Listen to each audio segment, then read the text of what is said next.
Comme un ami fidèle, fais-nous marcher dans la gloire. Oh, viens susciter le réveil du temps de la fin, Jésus.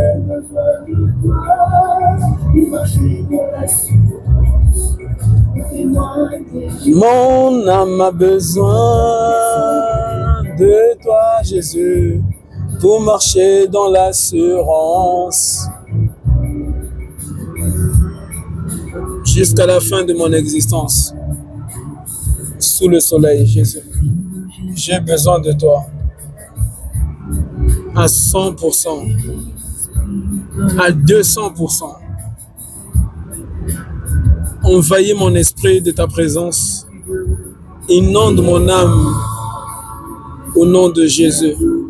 Oh Dieu, et fais d'elle un instrument puissant entre tes mains pour ta seule unique gloire éternelle, mon Dieu, le rocher de mon âme, celui qui dit un mot et la chose arrive. Tu cours derrière ta parole pour les accomplir. Tu n'as jamais menti, Jésus.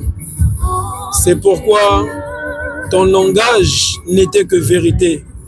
Vérité. En vérité, je vous le dis. Toutes tes promesses s'accomplissent. Au ciel, pour les anges, sur la terre, pour les hommes, et sous la terre. Reçois l'honneur, l'adoration de nos âmes pour l'éternité. Amen. Amen. Amen. Alléluia. Bien-aimé dans le Seigneur, j'aimerais rendre un témoignage. Comment j'ai quitté du célibat, amen, jusqu'au mariage. Je répète, comment j'ai quitté du célibat que j'étais, amen, jusqu'au mariage. C'est par la puissance de Dieu. Et comment cette puissance, l'Esprit de Dieu s'est manifesté dans sa puissance, dans ma vie. Alors voici, prends très au sérieux ces enseignements et ce témoignage dont Dieu, amen, a fait dans ma vie. Alléluia. Acclamons le Seigneur. Après la guerre du Congo-Brazzaville dont j'ai vécu, et j'ai publié cela sur YouTube, si vous tapez la souffrance d'une guerre au Congo-Brazzaville. Après que j'ai vécu cette guerre, mais j'aimerais donner une parenthèse, je n'ai pas fini les témoignages, amen, de cette souffrance dans la guerre dont j'ai vécu au Congo. Nous avons vécu la misère, nous avons vécu l'enfer, nous avons vécu la souffrance. Une souffrance inimaginable. Tu vois, pour quelqu'un qui n'a jamais vécu la guerre, ben, lorsque on te parle de la guerre, tu peux trouver ça banal. Tu ne vas pas prendre l'ampleur des mots et des phrases qu'on te dit, qu'on t'annonce dans ton esprit, jusqu'à ce que toi-même tu vis. Amen. La guerre, c'est où tu comprends que il n'y a pas de mots. Comment définir la souffrance d'une guerre? Il n'y a pas de mots. C'est le néant, c'est le chaos, c'est le chaos. C'est comme si le bonheur n'existait plus. La joie n'existait plus. Et tu oublies même que dans ton passé, tu avais vécu le bonheur. Dans une guerre, c'est une vie, amen, dont tu as, mais où tu te dis, est-ce que je vivrai le lendemain? Est-ce que je vivrai? Est-ce que j'arriverai dans 1 heure? Est-ce que j'arriverai dans 2 heures, dans 3 heures? Et tu te dis, est-ce que je reverrai maman, je reverrai papa, je reverrai mes enfants? Parce que tu peux quitter ton pays, tu pars en vacances et la guerre tombe. Où tu es parti dans ce pays et la guerre te frappe. Et tu vois des cadavres, tu vois des balles circuler. Tu vois, amen, la méchanceté de Satan qui existe à travers les hommes. Tu vois les démons se manifester dans l'être humain, l'homme que tu es, et tu vis ça. C'est une souffrance que tu ne peux décrire, expliquer. Il faudrait une révélation de la part de Dieu afin de te faire parvenir quelle dimension de souffrance c'est. Ceux qui ont déjà vécu la guerre connaissent c'est quoi et ne peuvent même, amen, désirer que leurs ennemis vivent ce que eux ils ont vécu. À combien plus forte raison, mon frère, si ton âme devait se perdre après la mort? À combien plus forte raison si tu devais être châtié éternellement dans l'au-delà? Les démons sont châtiés et ne peuvent trouver du repos. C'est pourquoi ils doivent chercher du repos dans les hommes, dans les femmes, dans les enfants, où ils doivent résider pour un temps, pour bouleverser la vie des hommes devant Dieu. Devant Dieu. Suivez les enseignements dont j'ai publié, c'est les témoignages dont j'ai pu faire, mais je n'ai pas fini cela et je continuerai ces témoignages par la grâce de Dieu. Alors, comment j'ai fait pour quitter du célibat jusqu'au mariage? Amen. À l'âge de 8 ans et demi, lorsque je venais d'arriver après la guerre du Congo, je suis arrivé en Europe par l'aide du Saint-Esprit, car sachant que dans cette guerre, beaucoup ont perdu la vie, beaucoup ont été massacrés. Le mot massacré, vraiment, tu prends, amen, ce mot très, amen, au sérieux. Beaucoup ont été massacrés. As-tu déjà vu un homme se faire fouetter par les branches des arbres, les branches des arbres, se faire fouetter jusqu'à agoniser, jusqu'à mourir? Et dans cette guerre, c'était pire que frapper un homme avec les branches d'arbres. Quelle dimension de cruauté que Satan a, que les démons ont. Oh, Jésus. Ainsi, lorsque on venait d'arriver en Europe, tellement j'avais vécu la présence de Dieu dans la guerre, amen, au Congo-Brazzaville, j'avais tellement vu les anges de Dieu se manifester, Jésus-Christ répondre à nos prières, Jésus-Christ, amen, répondre, alléluia, à nos cris. La foi dont nous avions dans la guerre, j'avais tellement expérimenté Dieu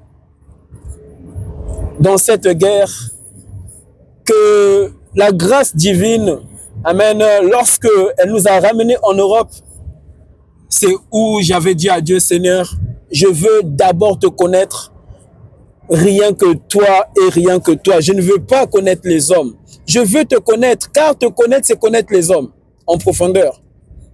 Tu ne peux prétendre connaître, amen, ta mère, connaître tes frères et sœurs et ne pas connaître Dieu. Il est impossible de connaître l'être humain sans connaître Dieu. Il te faut connaître Dieu en profondeur par l'aide du Saint-Esprit, afin que Dieu t'enseigne qui est l'homme en profondeur. Car l'homme sans Dieu est un animal. L'homme sans Dieu est un chien qui va te dévorer, qui va te massacrer, qui va te tuer, qui va te planter des couteaux, qui va te planter des tournevis, des cutters.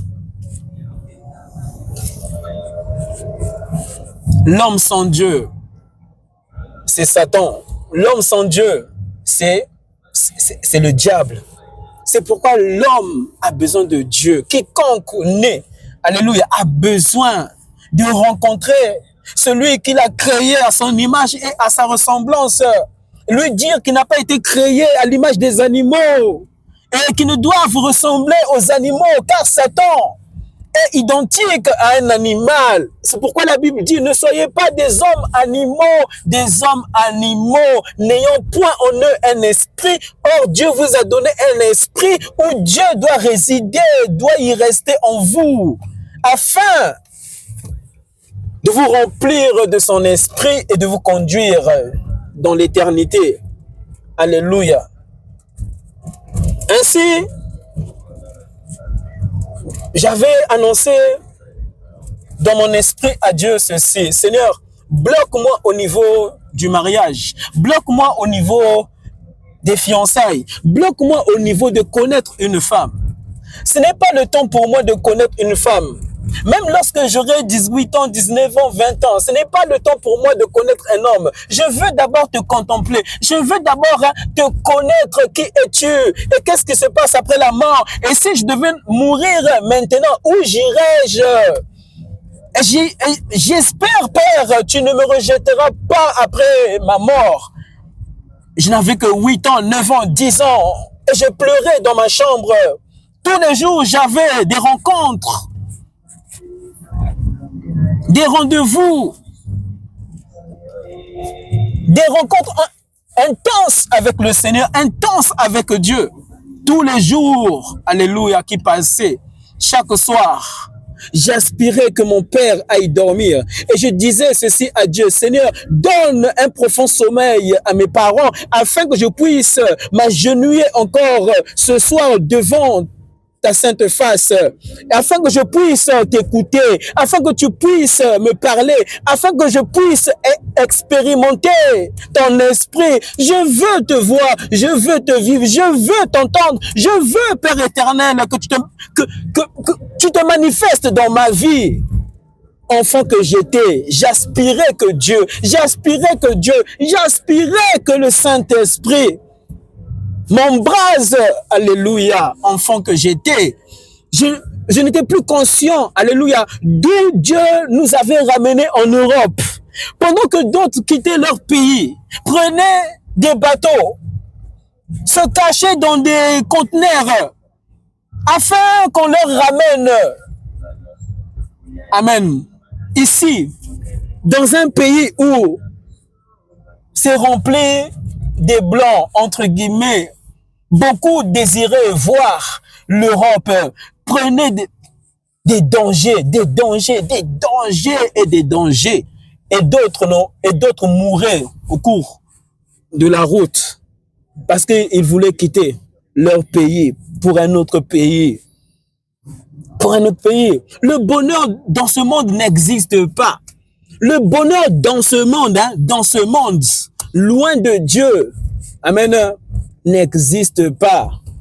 Tu peux changer de pays comme tu veux, 1000 fois, 2000 fois, 3000 fois. Tu ne trouveras jamais un seul bonheur. Alléluia. Une seule bonheur dans un homme, dans une femme. Le bonheur, c'est Jésus. Le bonheur, c'est Jésus. Et j'avais compris ça.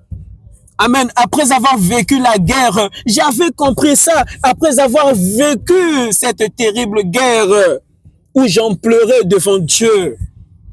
Même lorsque la guerre, elle était passée dans ma chambre, je repensais encore à ces images dont Dieu m'avait permis de voir ces corps sans vie par terre.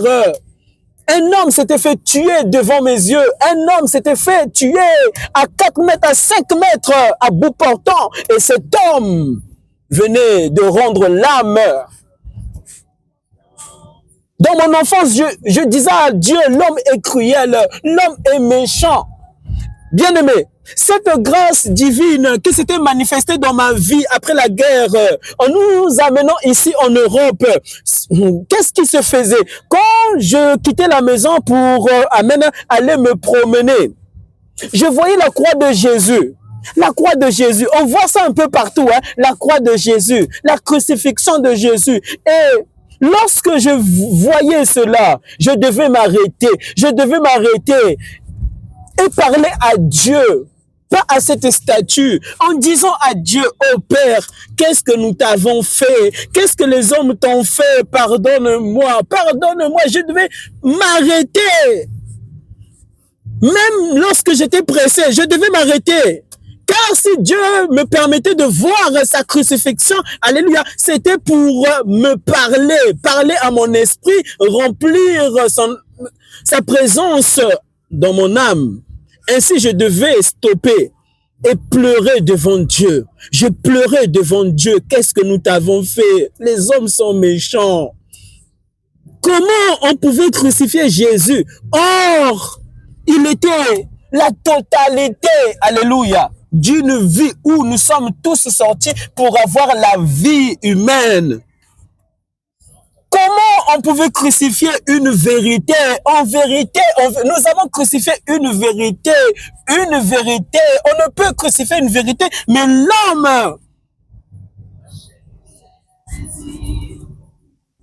par cette dimension que Satan avait volée dans le premier homme créé par Dieu, en mettant en lui sa semence, c'est où l'homme n'était plus lui-même. Et tu peux te regarder dans une glace et te dire, parfois je ne me comprends pas. N'est-ce pas, ça t'arrive, non? En te parlant à toi-même, parfois je ne me comprends pas. Parfois, oui, parfois nous comprenons pas. Parfois, amen, on ne peut comprendre qui sommes-nous. Quand tu blesses une personne, parfois tu te dis, mais pourquoi je l'ai blessé? Mais pourquoi je l'ai blessé? Et tout à coup, après des heures après, tu retournes voir cette personne. Pardonne-moi, pardonne-moi. Et tu te regardes dans une glace arrivée à la maison. Et tu te dis, mais pourquoi je l'ai blessé? Pourquoi je suis compliqué comme ça? N'est-ce pas? Parfois ça t'arrive, non? Pourquoi je suis compliqué comme ça? Pourquoi je suis compliqué? J'ai beaucoup de manières, hein? Beaucoup de manières, hein? L'homme sans Jésus, l'homme est pourri. L'homme sans Jésus, l'homme est une pourriture. Une pourriture. Pourquoi? La présence de Dieu devait vivre, amen, dans le premier homme éternellement. Mais qu'est-ce qui lui avait séparé de la présence de Dieu? Le diable, Satan, le diable, Satan. Et Satan est derrière toi. Les démons sont animés de colère lorsque tu es en train de vivre ta vraie destinée, ta vraie vie. Et l'homme Adam vivait sa vraie vie, sa vraie destinée devant Dieu. C'est pourquoi Satan était jaloux. Et tu vois autour de toi, hein, juste dans ta famille, il y aura de la jalousie, de la jalousie. Tu vois cette semence satanique en nous. Qui t'apprend à être jaloux de ton frère? Qui t'apprend à être jaloux même de tes parents? Cette vie de compétition, moi, papa, je fais mieux que toi, Il suffit que ton père a eu 2 femmes. Tu as commencé à mal le juger. Qui nous apprend à ressembler à Satan? Mais nous parlons de Jésus, mais nous ressemblons à Satan. Nous ressemblons point à Dieu. Il y a une justice, alléluia, divine après ta mort, que Dieu, amen, fera à ton âme, à ton esprit, à ton âme et à ton esprit. Alléluia. Et je disais à Dieu, Seigneur, bloque-moi au niveau d'une femme, de connaître une femme. Car si j'apprends à connaître une femme sans te connaître, je divorcerai. C'était ce que je disais à Dieu en pleurant dans ma chambre et j'étais à genoux. Je voulais avoir, amen, dans ma vie, une femme réellement impactée par Dieu, ayant réellement la foi. Mais lorsqu'on dit la foi, c'est-à-dire, frères et sœurs, la foi dont je voulais trouver dans la femme, c'était une foi divine, une foi de Christ.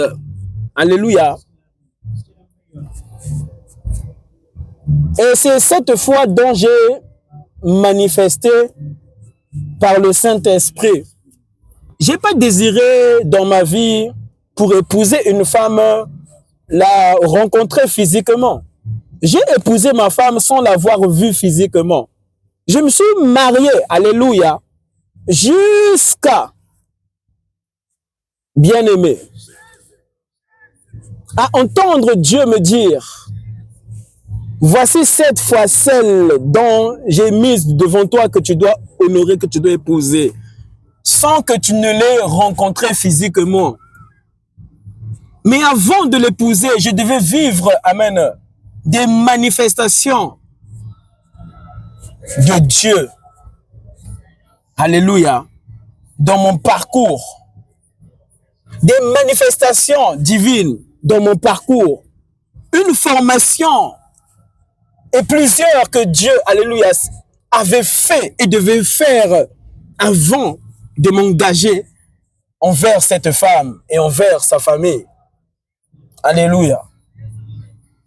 Mais j'avais précisé à Dieu, Seigneur, je veux te connaître profondément afin de ne pas divorcer, afin que je sois fidèle, attaché à ma femme, jusqu'à ce que la mort nous sépare.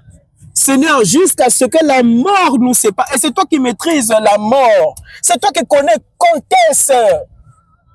Alléluia. Tu prendras l'un ou l'autre, mais jusqu'à ce que tu prendras l'un ou l'autre, jusqu'à ce que la mort nous sépare, Jésus. Ainsi, c'est pourquoi je ne voulais pas me marier.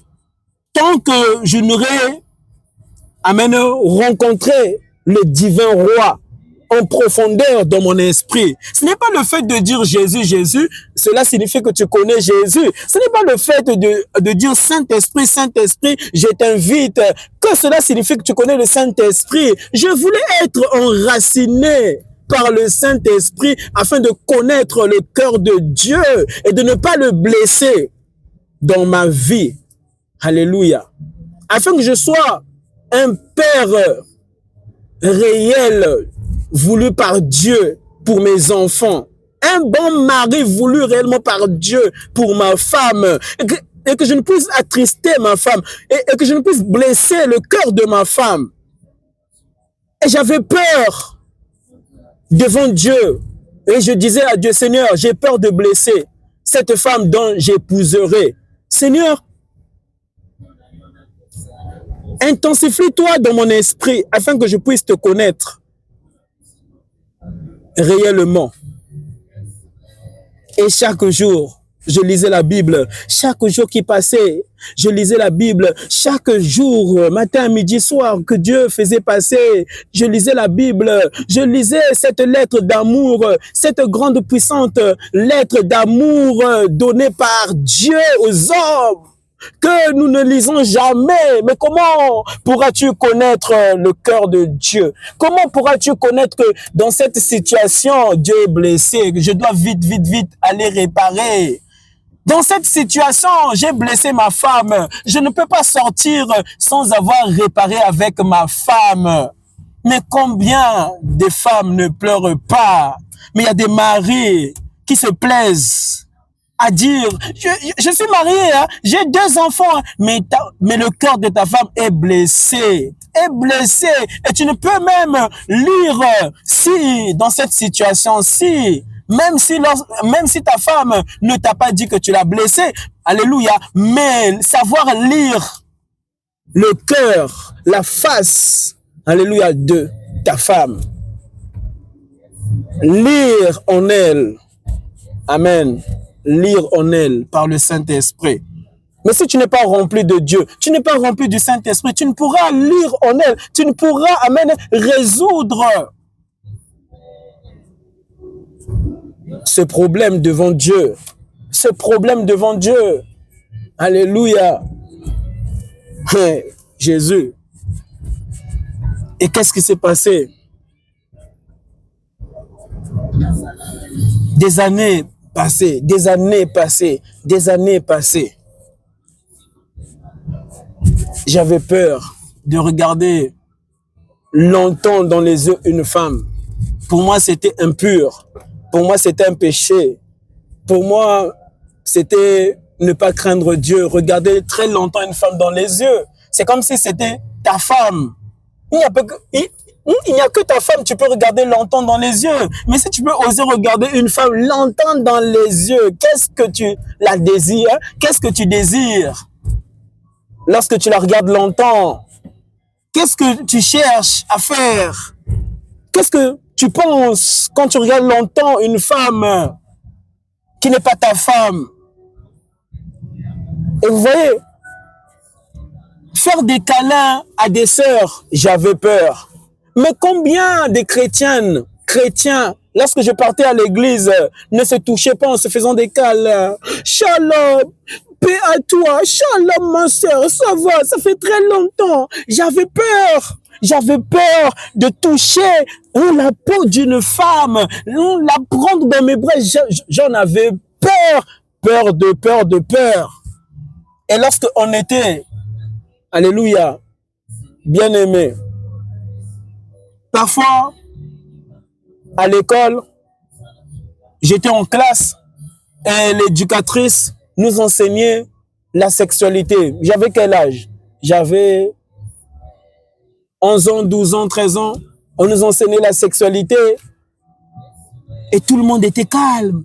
On nous enseignait le corps d'une femme et comment ça réagit quand tu fais ça à une femme, quand tu la touches comme ceci, comme cela, comment ça peut réagir. Et je n'avais que 11 ans, 12 ans. On nous enseignait l'impureté. Est-ce qu'un tel enfant, on en avait besoin devant Dieu? Et nous sommes étonnés de voir des fillettes se faire engrosser. 14 ans, elle est déjà enceinte. 15 ans, elle est déjà enceinte. 13 ans, 12 ans, elle connaît déjà tout sur un homme, tout sur un garçon. Elle a déjà même essayé ce que les grands font, ce que les grands mariés font sur le lit. Et on nous enseignait des insanités dans la classe. Et j'étais le seul à m'opposer. Et je disais ceci devant tout le monde. Madame, c'est un péché. Pourquoi vous nous enseignez ces choses? Est-ce qu'on en a besoin? Est-ce que nous sommes mariés? Il faut enseigner ça à ceux qui sont mariés. Mais nous sommes des enfants. Qu'est-ce que vous voulez nous enseigner, nous apprendre ici? Et c'était ce que je disais dans la classe. Et ma professeure s'énervait en disant, Destin, lève-toi et sors dehors. Elle venait me prendre pour me jeter dehors afin de continuer ce cours. Et parfois, à cause de cela, j'avais des mauvaises notes. Pourquoi? Parce que je m'opposais, alléluia, aux sanité dont on nous enseignait dans la classe. Oh oui, comment c'est le corps d'une femme, le corps d'un homme. Oui, le bébé, lorsqu'une femme est enceinte, le bébé ne sort pas derrière. Oui, parce que moi, je pensais que lorsqu'une femme est enceinte et après son accouchement, le bébé sortait derrière, là où on fait popo. C'était ce que je pensais. Mais cette professeure nous enseignait tellement la sexualité, et déjà à l'âge de 11 ans, 12 ans, je connaissais vraiment beaucoup de choses. Beaucoup de choses. Abomination. Béni soit le Seigneur. Alléluia. Que je n'ai pas attrapé le sida. Béni soit le Seigneur. Que je n'ai pas attrapé le sida. Que je m'opposais On sait, bien aimé, que je m'opposais aux ruses du diable que Satan a implanté dans nos esprits afin que nous puissions pratiquer les œuvres de la chair qui nous séparent de Dieu, qui nous séparent de la présence de Dieu. Où nous attristons le Saint-Esprit, où nous attristons Dieu, le cœur de Dieu, le cœur de Dieu. Nous refoulons nous-mêmes, alléluia, la présence de Dieu dans notre vie. Et nous parlons souffrir, mais ce n'est que normal de souffrir si tu refoules, alléluia, bien-aimé, la parole de Dieu dans ta vie. Oh, merci Saint-Esprit. Heureusement, en ce temps-là, j'étais enraciné, bien-aimé, en Christ. Par cette guerre dont j'avais vécu, que Dieu m'avait fait vivre, mais ceux qui étaient là en train d'écouter la sexualité, qu'ils étaient très calmes, ils étaient très calmes afin de partir essayer cela. Alléluia. Et j'étais celui, bien-aimé, qui dérangeait, amen, cette cour de sexualité à chaque fois, bien-aimé, qu'on nous donnait ces cours de sexualité. De sexualité.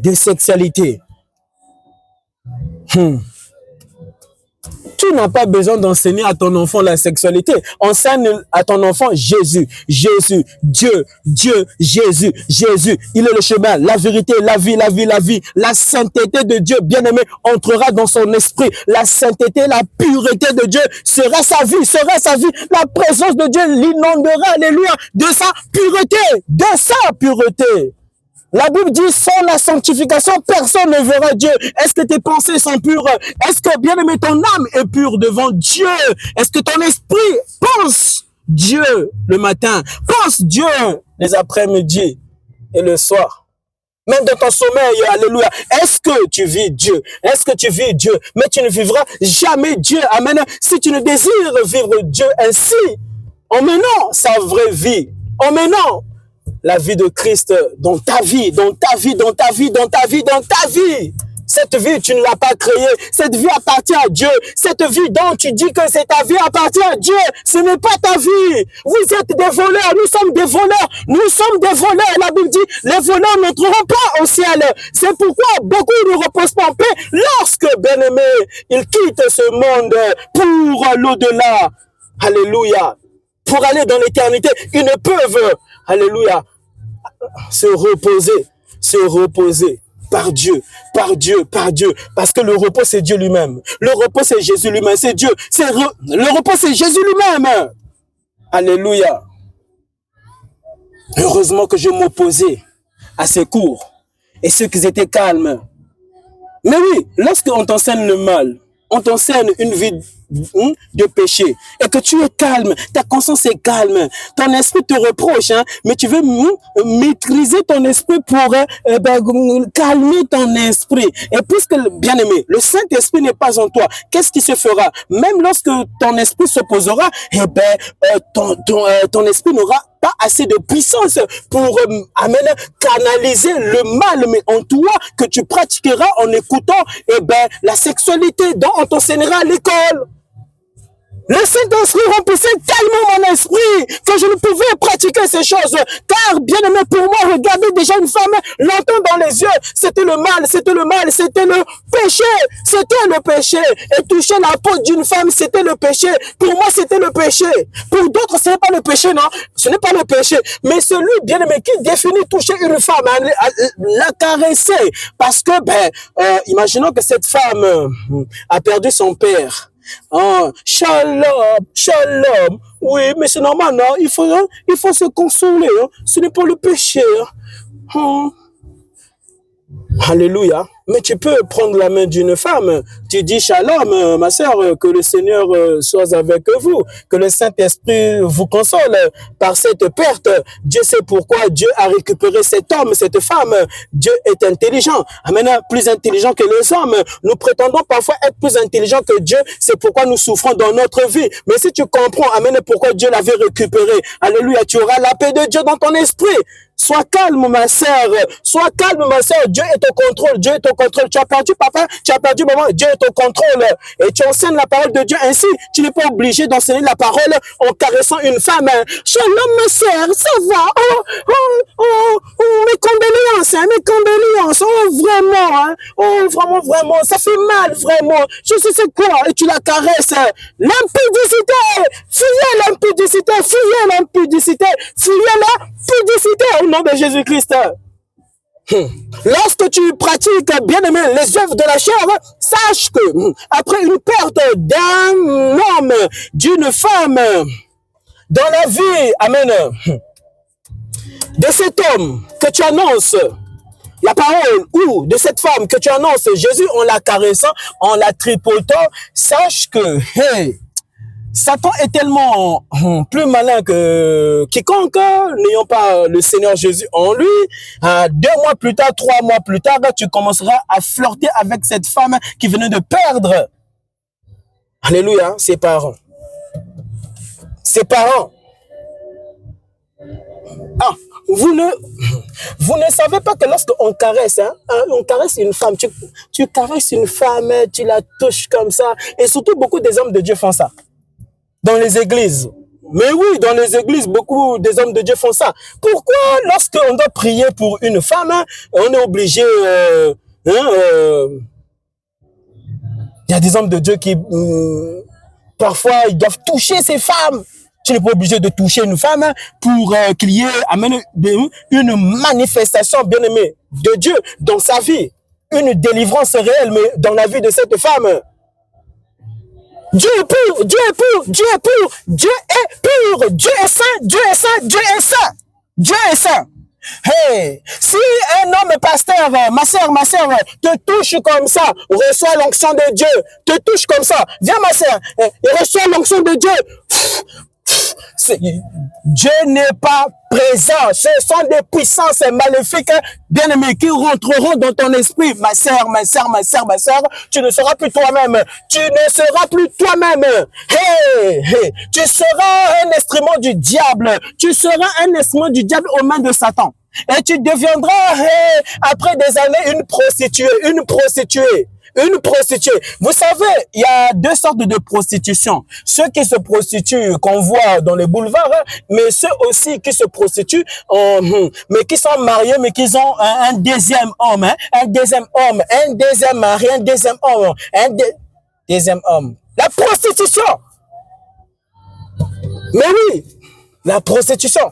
Ça veut commencer comment? N'ouvrez jamais des portes spirituelles, surnaturelles. Ton âme ne reposera point. Car si tu ne vis point, amen, les manifestations des anges de Dieu qui montent et qui descendent, tu ne vis jamais, alléluia, Jésus-Christ de Nazareth, le ressuscité, lui qui a tout accompli. Tout entre tes mains, je remets mon esprit. Entre tes mains, je remets tout. Moi, j'ai tout accompli. Mais tu vis comme si Dieu n'a rien accompli. Ainsi, le jour de ta mort, tu ne reposeras pas en paix, car dans ta vie, rien n'était accompli. Ainsi, tu vivras, amen, les manifestations de Satan. Après ta mort, dans l'au-delà. Dans l'au-delà. Hey, Jésus. Hey. Ainsi, bien-aimé, je ne voulais pas me précipiter, vite me marier dans ma vie, sans connaître dans ma vie, amen, Dieu. Je voulais vivre, amen, le même Dieu que je venais de vivre dans la guerre au Congo-Brazzaville. Je voulais vivre les mêmes anges, amen, qui nous avaient protégés de la guerre au Congo-Brazzaville, Hey. Bien-aimé dans le Seigneur. Et vous savez, lorsque j'ai rencontré la femme qui est devenue ma femme, par la grâce de Dieu, je ne l'avais pas rencontrée, amen, face à face, en live. Non.